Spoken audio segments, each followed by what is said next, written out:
now and so forth. But for Marcuse, trying to figure out a way to tear it down, he said, see how intolerant they are of us, we radicals? And more of the people in the United States, he would argue, would be just like us, the Marxists, would rise up, the great proletariat, the great masses, the great middle class would rise up and overthrow this country if it could break the bonds from the tolerance of this society. He and his ilk trashed the civil rights movement as a fraud. They trashed the various statutes that were passed to improve the lot of minorities.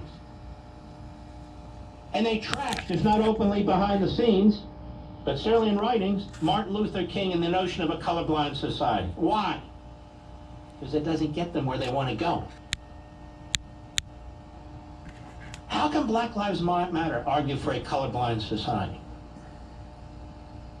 when it's turning black against white? It can't. How can critical race theory survive if you believe in a colorblind society? It can't. That's why what's happening in our classrooms, paid for by us with these teachers and these administrators and these materials that are poison, is so appalling. Because they're rejecting Martin Luther King. They're rejecting a colorblind society. They're embracing Farrakhan. They're embracing separatism and nationalism of that sort. And Marxism, which is the basis for the entire theory. You've got to destroy American history. You've got to destroy the connection between the American people and their founding documents. You've got to destroy the connection between the American people and the founders.